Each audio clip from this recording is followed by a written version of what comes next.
medicine. What to expect at the emergency room. The emergency room can be a stressful and scary place. The thought of being sick to the point where you need emergency assistance can be a scary one, and the environment can be very startling and new. None of us want to have to call emergency services for an ambulance or drive to the nearest ER, but it's a possibility and it's always better to be prepared for possible situations. In this video, we will start by exploring the types of injuries that may need emergent care and when it's necessary to call an ambulance.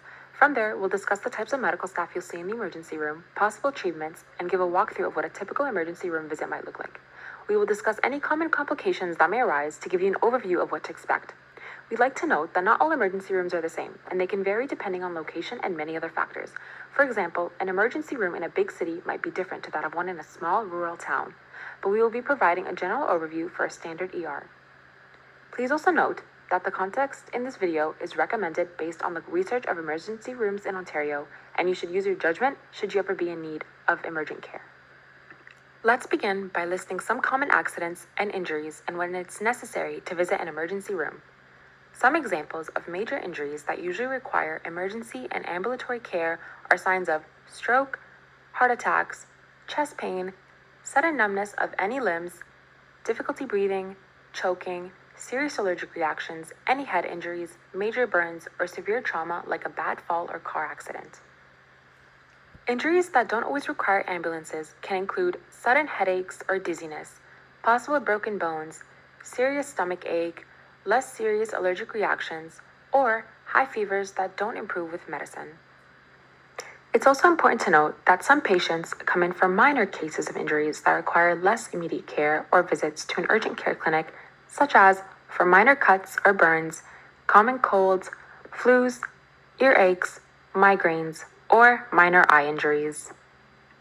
When visiting an emergency room, it's important to be aware of the medical staff you may encounter. A few examples include a paramedic, a triage nurse, an emergency physician, as well as a social care worker. If an ambulance is dispatched and arrives at your location, you will first encounter paramedics. Although they are not qualified physicians or nurses, they have a certain amount of medical training.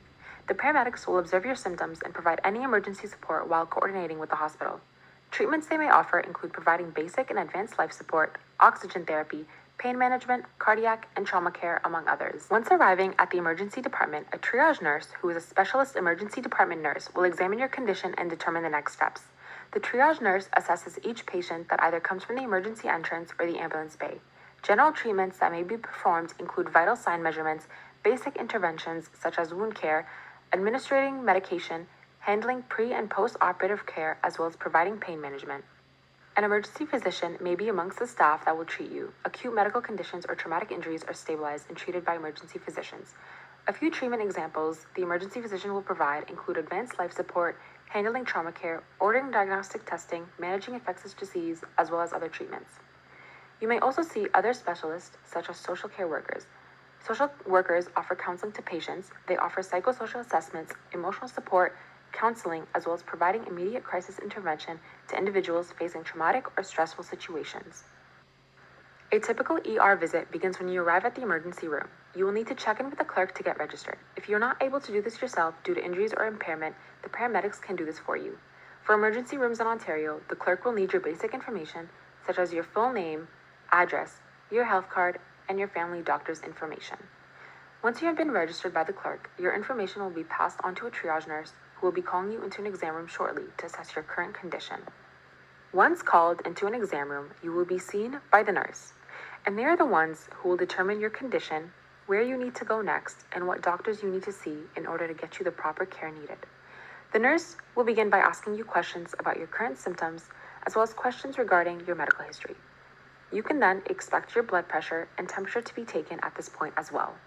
Once the nurse has gathered enough information to report to the doctors, this is where you typically experience a bit of wait, and this can be due to volumes in the emergency room or the severity of your injury.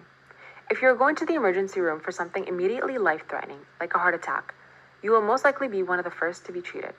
If you have something that is not immediately life-threatening, such as broken bones or a fever, you may be waiting for quite a while. Depending on your condition, your nurse or doctor may need to perform more intricate tests, such as x-rays, blood analysis, or CT scans, which will then be evaluated by the doctors. The doctor assigned to you will review all the necessary information and test results, and they will then determine your next steps. One possibility could be that you will be admitted to the hospital for future monitoring and/or surgery. Or you could be discharged after receiving treatment from the ER room. If you are discharged, you will typically be prescribed medication and be told to follow up with your family doctor to make sure your condition does not worsen. Once at the emergency room, it is important to emphasize the systematic and common complications within an emergency room. It is imperative to understand that the challenges faced by healthcare professionals and the healthcare system can have drastic effects and impact patient care. One of the most prominent systemic hurdles in an ER is the issue of overcrowding. This challenge arises from an overwhelming influx of patients, limited resources, and sometimes a shortage of available inpatient beds. It results in extended wait times and diminished quality of care. Since 1980, overcrowding has been one of the most prominent factors that can limit efficient hospital care. Resource constraints represent a significant obstacle. These constraints encompass inadequate healthcare professionals, limited medical equipment, and shortages of essential medications. Such shortages place immense pressure on ER staff, making it challenging to deliver prompt and effective care. It is also more evident the effects of healthcare-related inequalities within low resource. Effective communication is paramount in the ER, but it is frequently hampered by the high-stress environment and the constant rotation of staff. Miscommunications can lead to diagnostic and treatment errors, which is a significant concern. The communication hurdles and potential hazards in emergency departments result directly from the growing intricacy of the emergency department environment. This intricacy arises due to several factors, including round-the-clock care and surging demand, collaboration among teams spanning various levels and disciplines, and the diversity in language and culture among both healthcare professionals and patients. In these high-stress settings, effective communication becomes even more pivotal to uphold the quality and safety of patient care.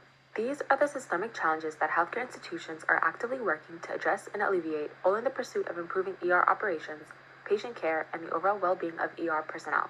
The challenges mentioned in the above are general and widely recognized issues within the healthcare industry, particularly in emergency rooms. We hope this video has shed light on what an emergency room visit truly entails. It can be a place of uncertainty and anxiety, but it's also a place of compassion, expertise, and a commitment to your health and well-being.